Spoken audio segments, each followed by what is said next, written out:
Hey everyone, Michael here. Welcome to my YouTube channel, and in today's video I want to do a quick breakdown on some of the trades that I called out in my Discord group last week. And till the end of the video we'll talk a little bit about what to expect for the coming week. So if you saw my breakdown analysis for last week, I said that on the weekly we didn't have a top wick, so there's a chance that we'll create that top wick. So we did create that top wick as mentioned. And then if we go into the 5-minute, I want to show you some of the trades that we called out. Basically, let's start with this trade over here. So this trade was just based out of the change of character over here. Price retraced into our supply order block, and we saw this rejection and we took this trade down. Now, this was just a quick scalp because news was coming out, and this was pretty big news over here. That's why we got in, got out.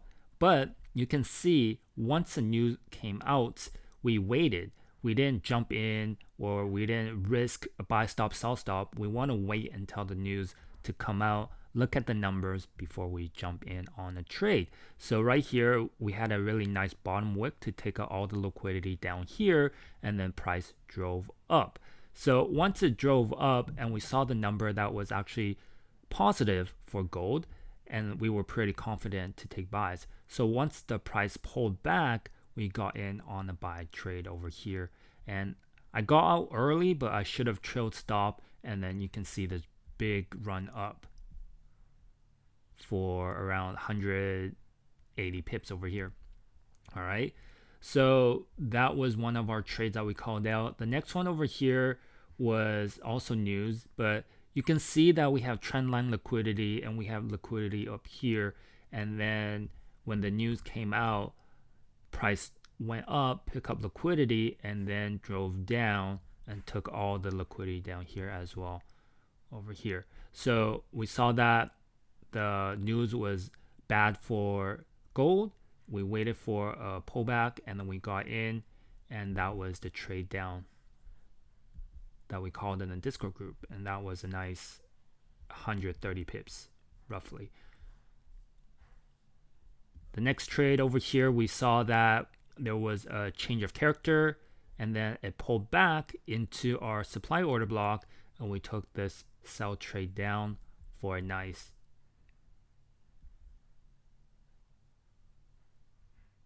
42 pips. So understanding market structure and understanding when to get in is very important, and price tend to go from external to internal liquidity and then internal to external. And when you understand where price tap into, getting into trades becomes much easier. But we don't want to chase or force any trade. We want to wait until the price play out and confirm our direction before jumping in, and we also want to trade with volume.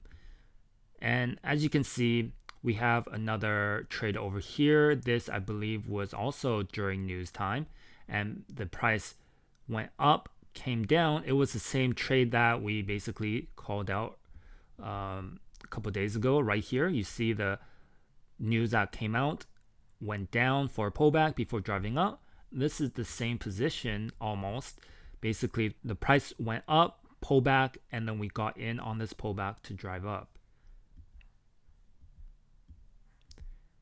And then on Friday, I actually took a couple trades on Friday, but this is the trade that we called out. I actually took one over here because we had a algo line drawn here, and then I saw a rejection.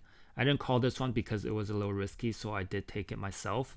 But down here or even here was another position for another sell. But over here, once I was on the chart again around NYSE, we saw this breakout. So I told the group on the 15, if we saw that breakout on the flip, we're going to take a sell. So we took the sell over here down. All right, so that was roughly 41, 42 pips. So those were some of the trades that we called out in our Discord group. Overall, this month's been pretty good. We had 29 wins, 2 losses, and 7 break evens. around 94%. So hopefully we can end this month strong.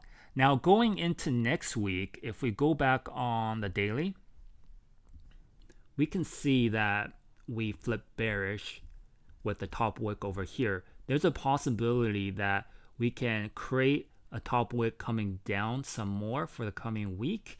And let's see on the 4-hour,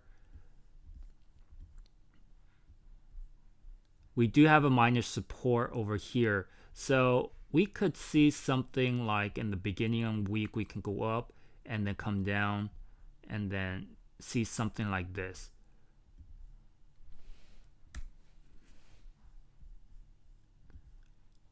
All right, but we have to see how the price and also the news that comes out next week before we can make any decisions. But there's a chance that the price will continue to go down.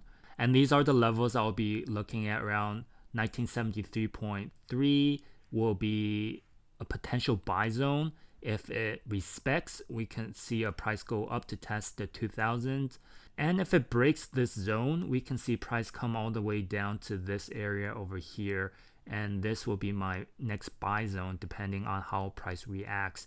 Again, we have to wait for news. We have to wait to see what will happen in these areas before we make any decisions. So hopefully this video was helpful, and if you want more updates, you can join my free Discord group. There's a link in the description. And with that, I'll see you on the next one. Take care.